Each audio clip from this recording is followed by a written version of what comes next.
What if the most important discovery at Skinwalker Ranch was not the object, the anomaly, or the signal itself, but the exact moment a man like Travis Taylor could no longer tell you what he was looking at? This investigation begins with a familiar premise. Return to the Mesa.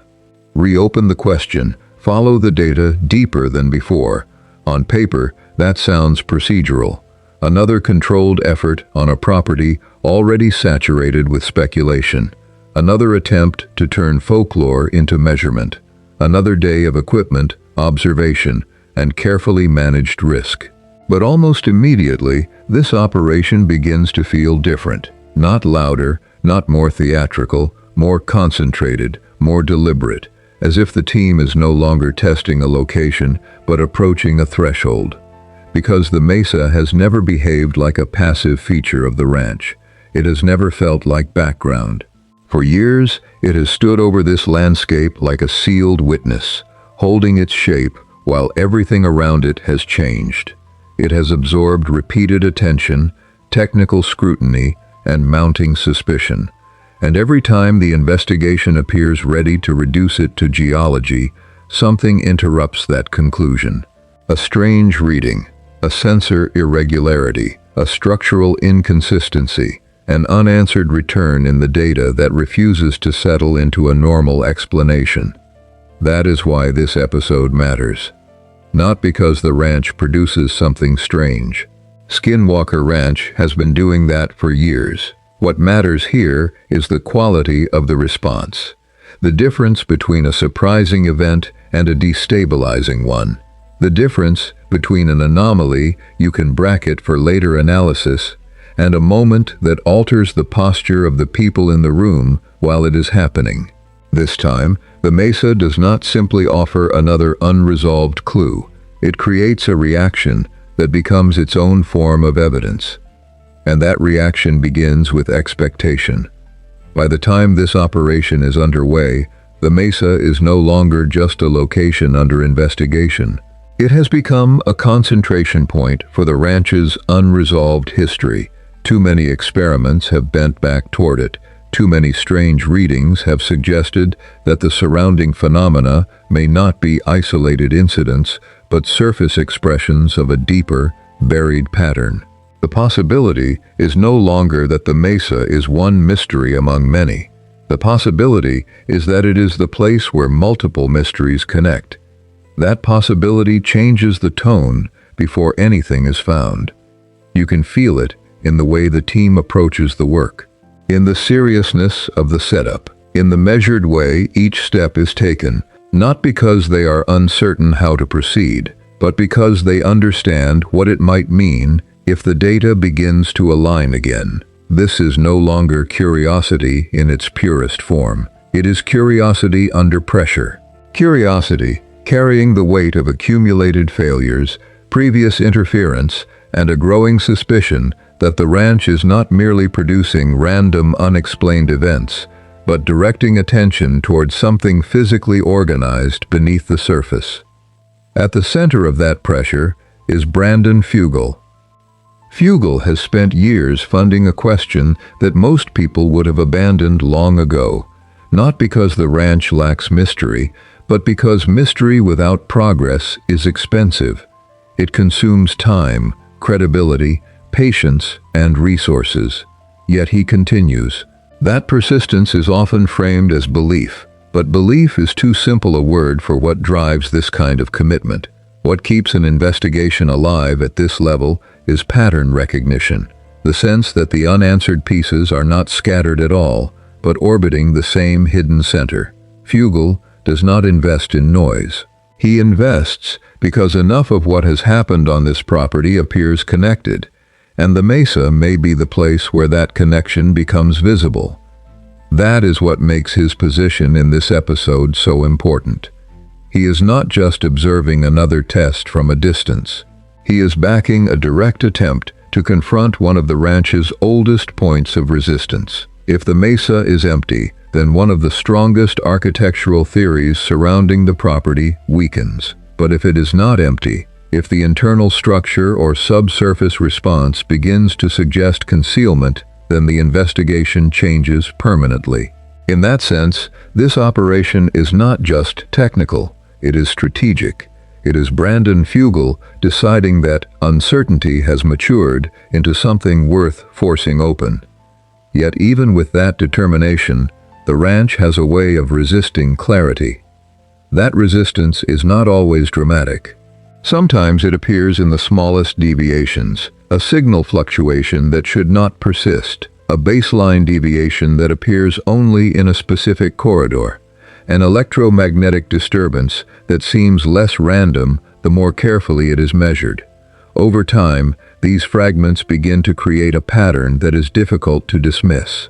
Not because each individual irregularity proves anything on its own, but because they continue to arrive from the same direction, the same elevation, the same zone of interest, the same wound in the property. And that is where the psychology of the episode deepens. The team is not wandering blind across open terrain, hoping for something strange to happen. They are following a trail of converging indicators, triangulation data, repeated sensor responses, environmental inconsistencies that behave with enough coherence to suggest form. The unsettling implication is that they are not inventing a story around scattered anomalies. They may be tracing a structure that has already announced itself in fragments, as though the ranch has been revealing it in pieces long before anyone had the tools or confidence to interpret what they were seeing. That is when the Mesa stops feeling like a hill and starts feeling like a barrier. Geology has a language. It produces resistance, density, layers, fractures, and voids. Investigators understand that. Engineers understand that. Scientists know how to anticipate the behavior of natural material under pressure, under inspection, under instrumentation. But the deeper this episode moves into the Mesa question, the more that familiar language begins to weaken. The formation does not simply appear solid. It appears selectively resistant, not uniformly difficult, but strangely specific. It behaves less like an ordinary accumulation of earth and stone, and more like a place where access itself has become part of the mystery. That distinction matters, because once a landform begins to produce the impression of selective behavior, every ordinary explanation comes under strain. A void is one thing. A cavity can happen. Unusual density is one thing. Geological irregularities exist. But when the total pattern begins to suggest organization rather than accident, investigators are forced into a more uncomfortable space. Not certainty, not conclusion, suspicion. The kind of suspicion that emerges when the evidence does not yet justify a definitive claim, but already makes a purely natural explanation feel incomplete. This is the point where the episode becomes more than a search. It becomes an argument between what the terrain should be and what the data keeps implying. That argument is where Travis Taylor becomes essential. Travis is, in many ways, the operational conscience of the investigation. His role is not merely to observe, but to discipline observation, to separate emotional reaction from technical value, to identify when an anomaly is meaningful and when it is simply the byproduct of instrument limitations, environmental contamination, or human projection. He is valuable precisely because he is difficult to impress. The ranch can be dramatic without being persuasive. Travis is the person tasked with making that distinction, which is why his response here carries so much weight. In most investigations, the first important event is the discovery itself. In this episode, the more important event may be what happens inside the mind of the person trying to explain it. Because as the data and physical evidence begin to accumulate, something unusual happens. Travis does not immediately move to a stable framework. He does not rapidly convert the moment into a controlled technical narrative. Instead, there is hesitation, a visible interruption in the normal rhythm of analysis. Not panic, not spectacle, Something more serious than that, a scientist arriving at the edge of his available language. And when that happens in real time, viewers understand something before it is ever said aloud. The situation has crossed out of routine anomaly territory. That does not mean the answer is supernatural. It does not mean the extraordinary has been proven. It means the standard ladder of explanation is no longer enough to reach the top of the moment. Travis Taylor is a man trained to reduce ambiguity. He is built to translate strange conditions into hypotheses, so when he pauses, when his certainty thins, when his reaction becomes more observational than explanatory, the pause itself becomes evidence. It signals that what the team is facing is not just difficult to understand. It is difficult to classify. And classification is everything in an investigation like this. Without classification, you cannot determine risk. Without risk, you cannot define method. Without method, every next step becomes more consequential. That is why the atmosphere changes so sharply when Travis reaches this point. The team is no longer simply waiting to confirm a theory. They are confronting the possibility that the Mesa is withholding a category, that what lies within it or beneath it may not fit cleanly inside the assumptions they brought to the operation. This is where the hidden architecture theory begins to breathe, not as proof, not as declaration, as pressure. The phrase hidden architecture carries enormous implications, which is why it has to be handled carefully. To suggest structure is to suggest intention. To suggest intention is to challenge the idea that the Mesa is only a geological formation with unusual internal features. But as this episode progresses, the possibility becomes increasingly difficult to ignore. If multiple readings converge, if resistance appears patterned, if internal responses feel spatially consistent, then the mind naturally starts testing a different question. Not what random formation created this, but what kind of structure could produce these signals while remaining physically obscured. It is a dangerous question, because once it enters the frame, everything changes. Every sensor irregularity begins to look directional. Every unexplained response begins to feel placed rather than incidental. Every obstruction starts to carry the implication of design. Again, none of this is confirmation. The episode does not hand the viewer a definitive answer, but it does something just as powerful for documentary storytelling. It creates a credible environment in which the architectural interpretation no longer sounds reckless. It starts to sound like the hypothesis the evidence is reluctantly forcing into view.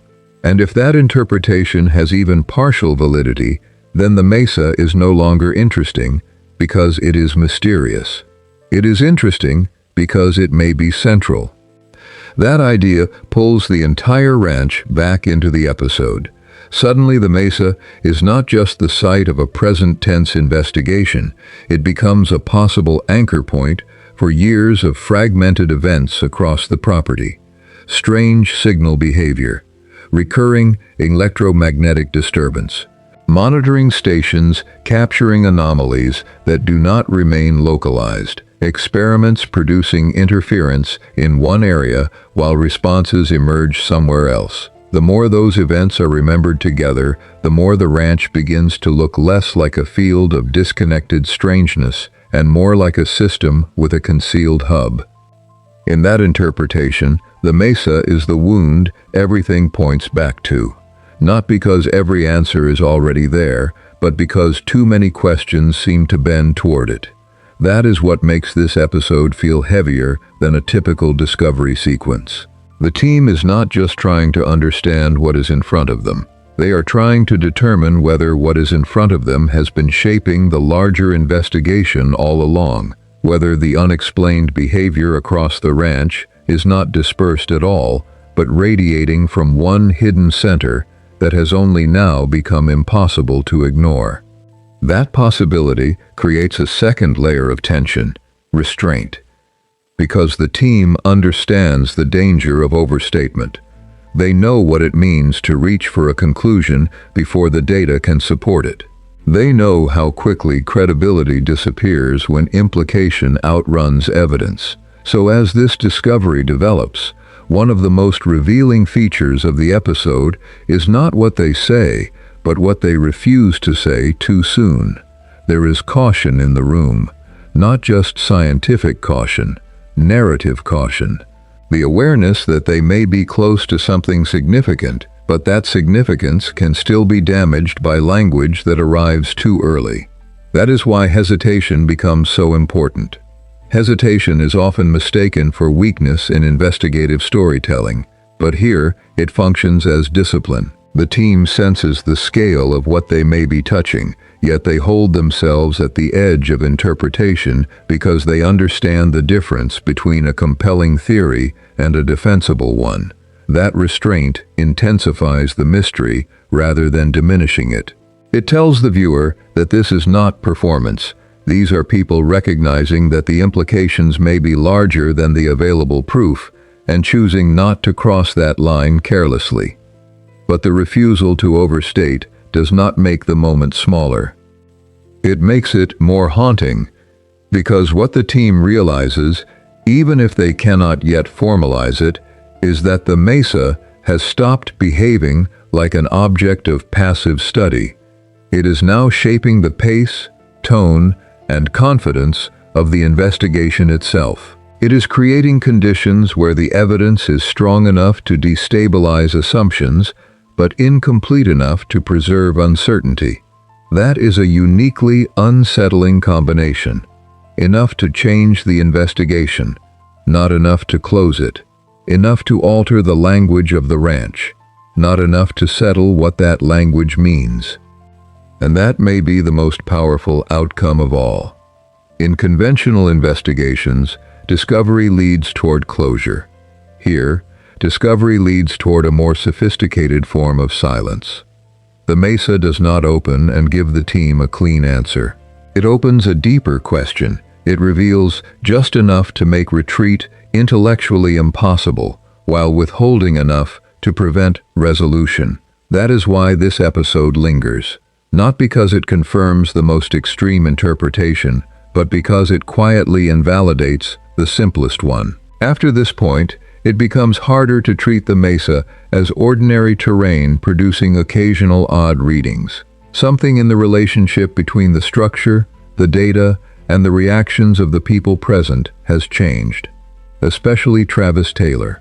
Because long after any individual sensor reading is debated, long after the exact technical interpretation is revisited and reanalyzed, one image from this investigation remains unusually powerful. The image of a scientist meeting a moment he cannot yet compress into a usable explanation. No theatrics, no manufactured awe, just a visible confrontation with the limits of immediate understanding. In a place already defined by uncertainty, that kind of intellectual interruption feels almost louder than any alarm. And that is what leaves the deepest mark on the episode. The Mesa did not simply produce another unexplained event. It exposed the boundaries of the team's current model. It suggested that whatever is happening beneath or within that formation may require a different framework altogether. A different level of access, a different technical strategy, perhaps even a different willingness to consider that the ranch's anomalies are not random disturbances, but expressions of something spatially coherent and deliberately hidden.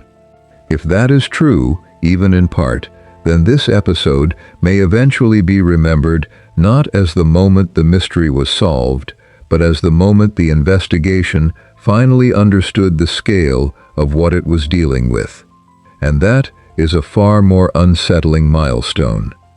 Because once you recognize that a mystery is larger than your current tools, every future step becomes heavier. Every new test carries more consequence. Every unexplained signal becomes harder to dismiss as noise. The ranch changes when that happens. The audience changes with it. What once felt like a sequence of isolated anomalies begins to resemble a landscape organized around concealment, a place where the real story has never been the spectacle on the surface, but the structure beneath it. So the episode ends where the best investigations often do, not with certainty, but with pressure. Pressure in the questions that remain.